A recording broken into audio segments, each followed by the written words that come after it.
Professora Valdiana Gomes, mais uma videoaula para vocês. Espero que vocês estejam bem, em casa, felizes, dispostos a começarmos aí uma nova fase na nossa vida estudantil, quase de férias, né, para quem está aí com as notas em dias. Então, vamos para a nossa acolhida e depois para as orientações da nossa videoaula, tá certo? Gostaria que você não passasse o vídeo, que você escutasse e guardasse no seu coração as mensagens ditas com carinho em cada encontro, em cada videoaula, que a gente possa assim atenuar a nossa ausência física, mas que essa presença virtual, né, é o que nós temos no momento, e foi o que nos alimentou e nos manteve de pé durante esse período tão difícil, né, pelo qual ninguém esperava. Então, em cima disso, eu trago um texto para vocês, né, que é a nossa acolhida de hoje, antes de irmos para a indicação da nossa agenda, que diz assim: as pessoas esqueceram. Talvez as pessoas tenham esquecido de como perceber as coisas simples, de como se alegrar com a chuva, ou de como dormir cedo, vez ou outra, traz sossego ao coração. As pessoas esqueceram de viver os pequenos detalhes, de celebrar os atos singelos e do sabor d'água de coco numa tarde de verão. Um dia elas esqueceram. As pessoas esqueceram de cuidar da sua grama e passar a olhar a do vizinho. Um dia esqueceram de viver o hoje e passaram a se concentrar apenas no amanhã. Não se sabe bem quando isso aconteceu, mas aconteceu. Essas duas situações passaram a existir. Ao longo dos anos, o ser humano foi trazendo ao coração motivações erradas e valores distorcidos, até que tudo se tornou comum, tudo virou normal, e aquilo que era essência passou a existir apenas nas lembranças que geraram a saudade.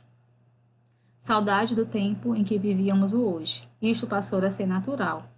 E todo mundo gosta de sentir esta saudade, porque é mais fácil viver assim. É complicado voltar a viver o hoje. É mais seguro viver o amanhã, pois vive-se apenas a planejar. E quando chegar o amanhã, estaremos projetando o dia seguinte, a semana seguinte, o mês seguinte.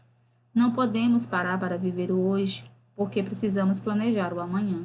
O amanhã que não chega, como naquelas placas que tinham na frente das mercearias quando era menino, fiado só amanhã. E o amanhã não chegava. Fizeram isso com a vida. Fizemos isso com a nossa vida. As pessoas esqueceram de viver e decidiram apenas planejar um dia para realizar. Então, eu me lembro daquilo que está no Salmo 118. Este é o dia que o Senhor fez. Regozijemos e alegremos-nos nele. Talvez fosse melhor tirar as lentes do amanhã e voltá-las para o hoje. É preciso se alegrar no dia de hoje.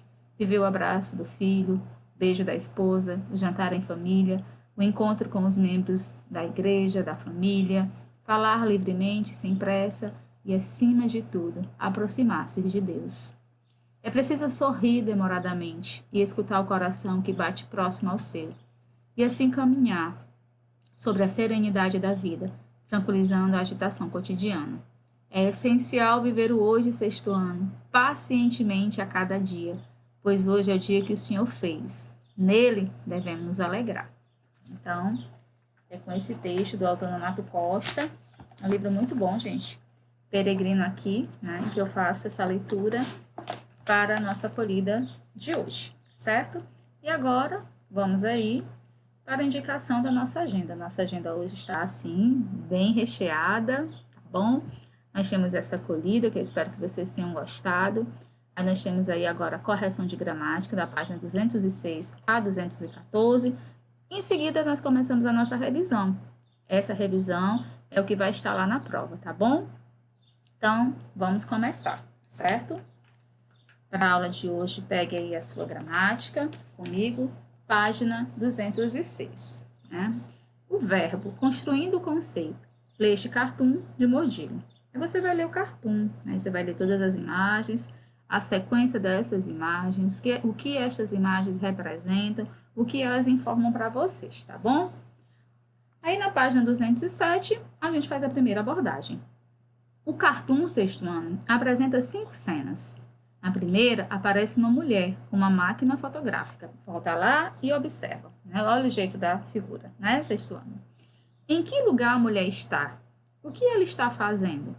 Então, a gente percebe a primeira resposta, que ela está em uma floresta e ela está visivelmente caminhando. B.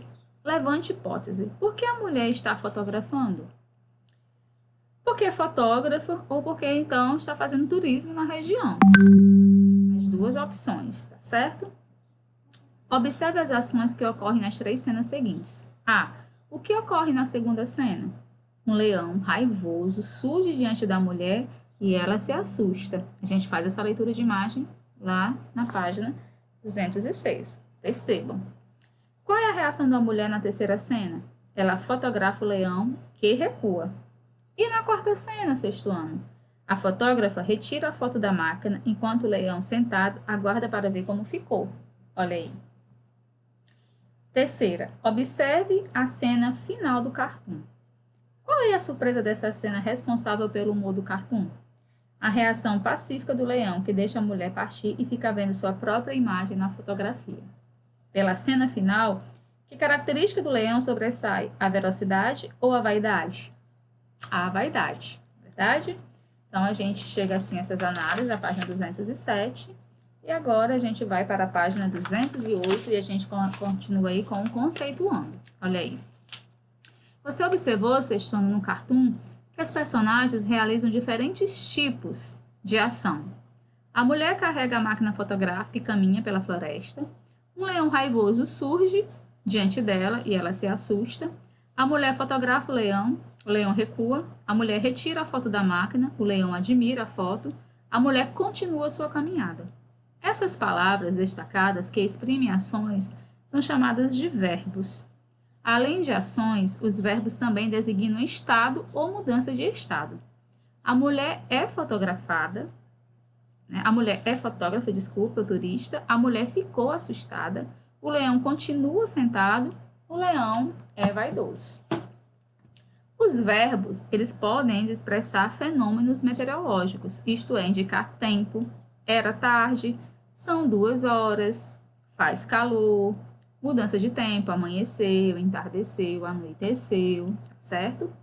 Então, sexto ano, a gente vai concluir desta forma que os verbos são palavras que exprimem ação, estado, mudança de estado e fenômenos meteorológicos ou fenômenos da natureza, como vocês preferirem, sempre em relação a determinado tempo.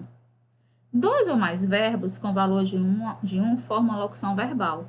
Por exemplo, vou falar, deve ficar, estar conversando. Observe a correspondência. O jogador chutará a bola. Verbo. O jogador vai chutar a bola. Locução verbal. Aí nós temos aí o primeiro exercício. Leia o poema a seguir. Sapato de menino. Menino, amarra esse sapato, senão você vai acabar pisando nesse cordão. Leva um tombo, esfola o joelho, arma um berreiro, de cara no chão. A mãe vem correndo, o cachorro late, a porta bate e amassa o dedão. O pai chega assustado, o gato mia, o papagaio fala um nome feio, o irmão faz birra, a avó desmaia. O vizinho reclama do barulho. Pronto, está armada a confusão. Menino, amarra esse sapato, senão... Nili Ribeiro, Roda de Letrinhas, São Paulo, Roda e Cia, 2004, página 25. Uma pessoa faz uma advertência ao menino. Quem pode ser essa pessoa? Um adulto, talvez uma avó, outra pessoa que cuide dele. Qual é a advertência? A de que ele deve amarrar o sapato. O que pode acontecer se ele não obedecer? Ele vai acabar pisando no cordão. O poema sexto ano explora uma hipótese, isto é, a possibilidade de um menino não obedecer e ocorrerem várias consequências. Que palavra introduz essa hipótese? Senão. Nessa situação hipotética, sexto ano, podem ocorrer vários fatos expressos por verbos e locuções verbais. Identifique-os. Amarra, vai acabar pisando, leva, esfola, arma, vem, late, bate, amassa, chega, mia, fala, faz, desmaia, reclama e está. O poema apresenta um ritmo bastante marcado, como nos versos. O cachorro late, a porta bate e amassa o dedão. Que relação tem o ritmo com os acontecimentos? O ritmo dos versos sugere uma sequência rápida de fatos que ocorreram um após o outro. Que palavra resume as consequências de não amarrar o sapato? Confusão. No verso, está armada a confusão. A forma verbal indica estado, mudança de estado ou ação? Indica estado. O poema apresenta um grande número de verbos. Como se pode explicar isso? O poema apresenta uma série de fatos imaginados. Daí, a presença de um grande número de verbos de ação. Então, acompanhe comigo, com calma, né? Com bastante atenção. Olha aí. Aí nós temos as conjugações verbais. Todos os verbos existentes na língua portuguesa pertencem apenas a 3 grupos ou 3 conjugações. Primeira conjugação, segunda conjugação, terceira conjugação. Isso aqui vai estar na prova, né? Essa conjugação verbal. O que eu quero que vocês saibam? Em relação a essa primeira conjugação, são os verbos terminados em AR. Cantar, amar, falar, viajar. Né? Segunda conjugação, os verbos terminados em AR. Correr, comer, morrer, viver. Né? E terceira conjugação, os verbos terminados em R. Sorrir, partir, né? Certo? Refletir. Todos os verbos terminados em OR, como repor, supor, antepor, depor, são derivados de pôr.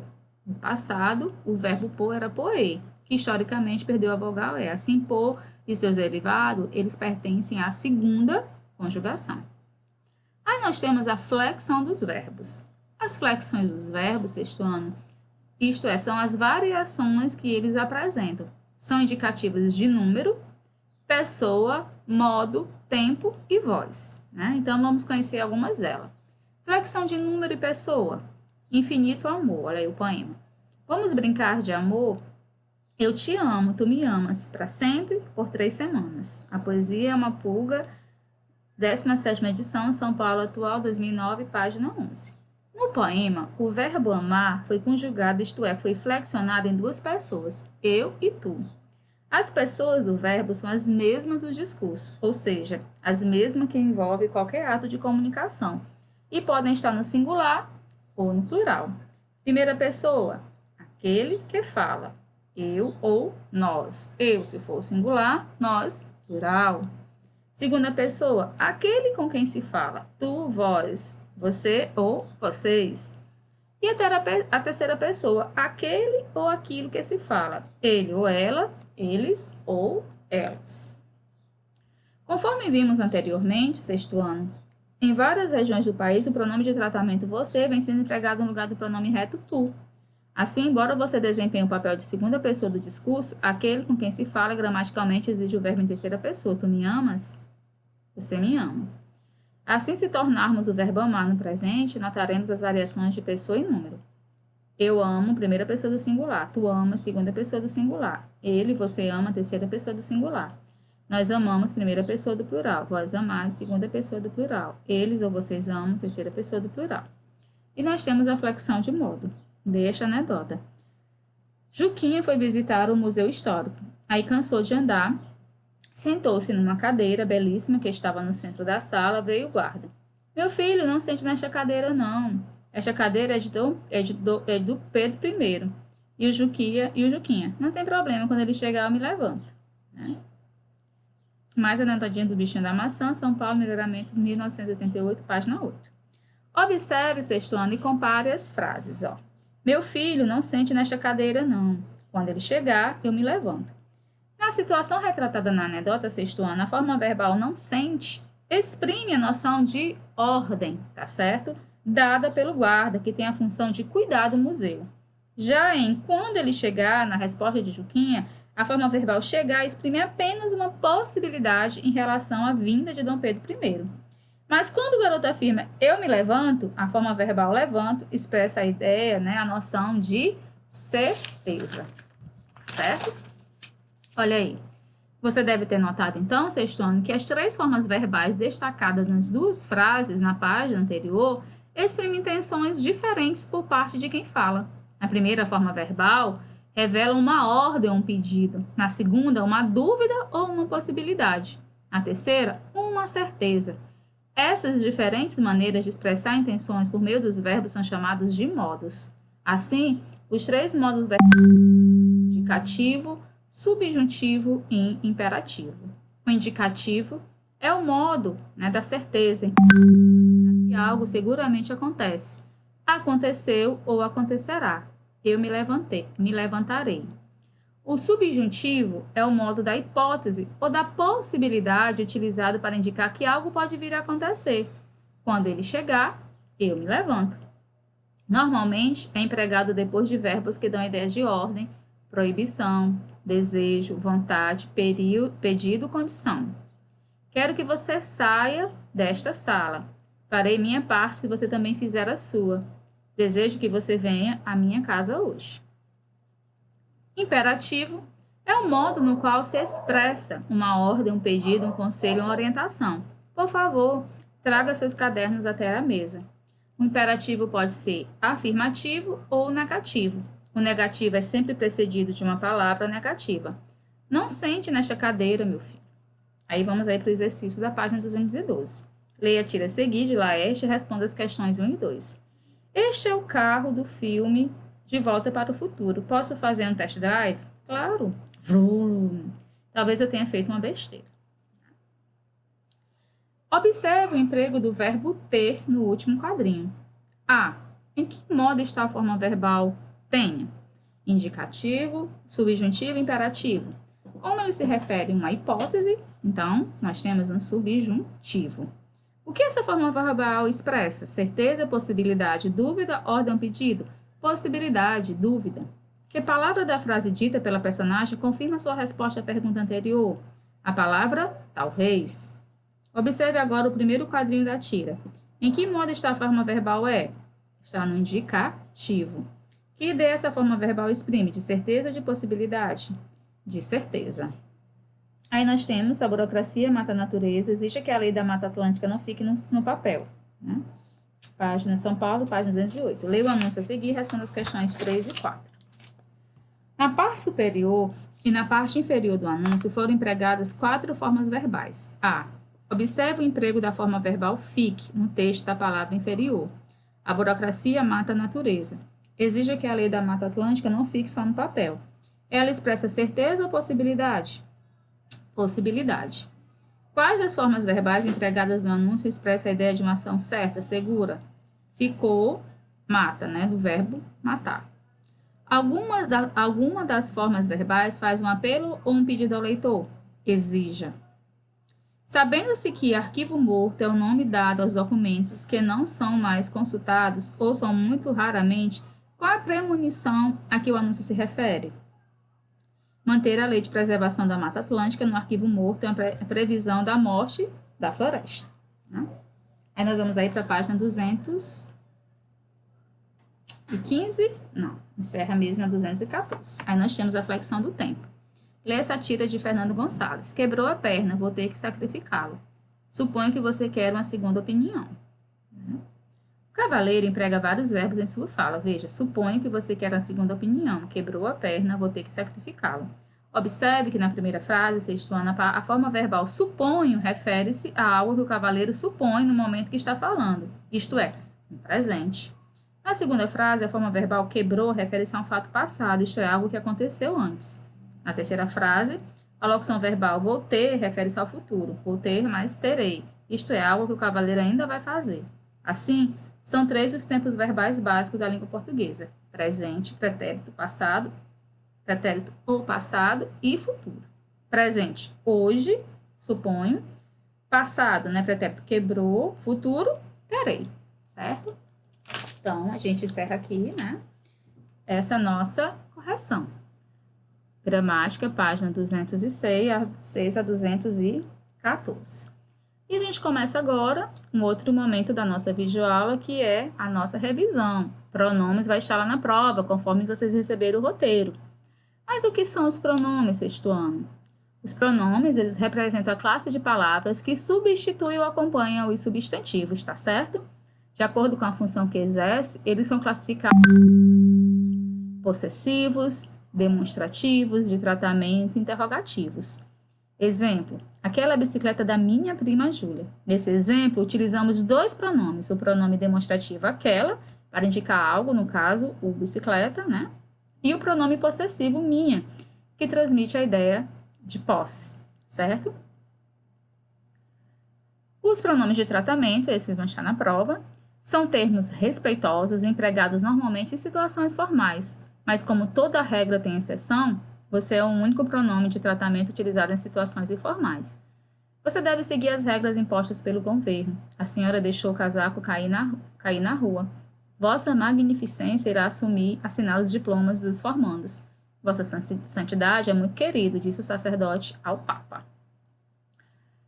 E nós temos uma lista, né, dos pronomes de tratamento. Você, abreviatura, único pronome de tratamento utilizado em situações informais. Senhor, senhores, senhoras, senhoras, né? Olha aí abreviações, como seria a representação. Tratamento formal, sexto ano e respeitoso, usado para pessoas mais velhas. Então, nós que estudamos devemos usar os pronomes de tratamento de acordo com as situações de uso, certo? Vossa Excelência, usado para pessoas com alta autoridade, como, por exemplo, presidente da República, senadores, deputados e embaixadores. Vossa Magnificência, usado para os reitores das universidades. Vossa Senhoria, empregado nas correspondências e textos escritos. Vossa Majestade, utilizado para reis e rainhas. Vossa Alteza, para príncipe, princesas e duques. Vossa Santidade, para o Papa. Vossa Eminência, para cardeais. Vossa Reverendíssima, para sacerdotes religiosos em geral. Você dá uma olhadinha na sua gramática, também tem no seu módulo, né? E dá uma recapitulada aqui na videoaula se tiver dúvida. E nós temos agora também o pronome demonstrativo. Os pronomes demonstrativos são utilizados para indicar a posição de algum elemento em relação à pessoa, seja no discurso, no tempo ou no espaço. Eles reúnem, sexto ano, algumas palavras variáveis em gênero, que vai ser masculino ou feminino, e número, singular ou plural, e as invariáveis. Os pronomes demonstrativos variáveis são aqueles flexionados em número ou gênero, ou seja, são os que sofrem alterações na sua forma. Esse, este, aquele, aquela, essa, esta. Já os pronomes invariáveis são aqueles que não são flexionados, ou seja, que nunca sofrem alterações. Isto, isso, aquilo. Observe o quadro abaixo para entender os pronomes demonstrativos variáveis em gênero e número. Olha aí. Os pronomes demonstrativos, feminino, masculino, singular, esta, essa, aquela, plural, estas, essas, aquelas. Masculino, este, esse, aquele, plural, este, estes, esses, aqueles. Essa camisa é muito linda. Aquelas bicicletas são boas. Este casaco é muito caro. Eu perdi aqueles bilhetes de cinema. E o pronome interrogativo. Os pronomes interrogativos são palavras variáveis e invariáveis, empregadas para formular perguntas diretas e indiretas. Exemplo: quanto custa a entrada para o cinema? Então, oração interrogativa direta com a presença da interrogação. Informe quanto custa a entrada para o cinema. Aí nós já temos a presença, né, do indicativo da interrogação, então, interrogativa indireta. Quem estava com Maria na festa? Oração interrogativa direta. Ela queria saber o que teria acontecido com Lavínia. Oração interrogativa indireta. Mas quais são, professoras, os pronomes, né, interrogativo? São os variáveis e os variáveis. Né? Variáveis e os invariáveis. Qual, quais, quanto, quantos, quanta, quantas, quem e que. Certo? Analisa aí. E nós temos também o pronome possessivo, mas, professoras, são muitas, a gente vai confundir na prova. Situação de uso, semântica, né? Você vai prestar atenção à utilidade de cada um. Os pronomes possessivos, por sua vez, são aqueles que transmitem a ideia de posse. Exemplo: essa caneta é minha? O objeto possuído é a caneta, que pertence à primeira pessoa do singular. O computador que está em cima da mesa é meu. O objeto possuído é o computador, que pertence à primeira pessoa do singular. A sua bolsa ficou na escola. O objeto possuído é a bolsa, que pertence à terceira pessoa do singular. Nosso trabalho ficou muito bom. O objeto possuído é o trabalho, que pertence à primeira pessoa do plural. Pronome possessivo, sexto ano. Primeira pessoa do singular, eu. Segunda pessoa do singular, tu, você. Terceira pessoa do singular, ele ou ela. do plural nós, segunda pessoa do plural vós, vocês, terceira eles ou elas. Os possessivos meu, minha, no singular, meus, minhas, plural. Teu, tua, singular, teus, tuas, plural. Seu, sua, singular, seus, suas, plural. Nós, nossa, singular, nossos, nossas, plural. Vosso, vossa, singular, vossos, vossas, plural. Seu, sua, singular, seus, suas, plural. Verbo, né? Flexão de número e pessoa, que vai estar na prova. Como nós já vimos em recapitulação da atividade, o verbo é a palavra que indica ação, movimento, estado ou fenômeno meteorológico. Pode sofrer variações de acordo com suas flexões. O verbo possui as flexões de modo, aí quando for modo você vai dizer se ele é indicativo, subjuntivo, imperativo. Tempo, presente, pretérito ou passado e futuro. Número e pessoa, singular e plural, voz ativa, passiva e reflexiva. Quando for número e pessoa, o verbo apresenta a flexão de número quando indica o singular ou plural em sua forma. Aparece um singular quando se refere a uma única pessoa, eu, corro, ela corre, exemplo. No plural, quando mais de uma pessoa nós corremos, eles correm. Logo, os verbos se flexionam em número, singular ou plural e pessoa, primeira, segunda ou terceira. Bom? Então, isso é o que vai estar na prova de gramática. E, para a de redação, nós teremos a leitura, né? A finalização da leitura do paradidático. E por isso que eu trago para vocês só um tópico importante da importância da leitura. O hábito da leitura sexto-ano deve ser estimulado ainda na infância, para que vocês, né, possam aprender desde pequeno que ler é algo importante. E, acima de tudo, prazeroso. Uma leitura realizada com prazer desenvolve a imaginação, a escuta atenta e a linguagem, né, de vocês. Então, eu não gostaria que vocês lessem o paradidático só porque tem a prova, só porque vai valer nota. Mas primeiro, porque vai fazer de você um leitor ativo proficiente. Então, descubra qual é o seu livro favorito, né? Desde que nós lemos nesse ano. Priorize os livros, escolha uma boa história, não desista, nada de preguiça. Né? Peça recomendações, busque coisas novas, tire dúvidas comigo, certo?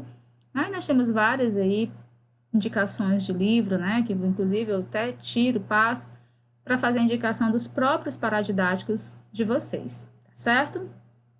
Então, sexto ano é isso, né? A gente encerra, né, a nossa videoaula com essa perspectiva mesmo, que vocês possam ser sujeitos ativos de aprendizagem de vocês, que vocês possam fazer uma boa prova, né? Leiam, né? Não se livrem da prova. Ler e interpretar faz parte da prova. É muito importante essa leitura de vocês, tá certo? Estudem esses conteúdos programáticos. Dêem uma olhada no módulo 4, na gramática de vocês, né? Vejam os exemplos, tá certo? Boa sorte, coragem, é o que a vida exige. Vou estar aqui na torcida por vocês sempre, desejando o melhor resultado possível. Ler e interpretar faz parte da prova. Conto com vocês. Um abraço carinhoso. Até uma outra oportunidade, se Deus quiser. Saudades. Fiquem bem. Atente-se. Seu futuro depende de você. Um abraço carinhoso mais uma vez em cada um de vocês. Até a próxima oportunidade.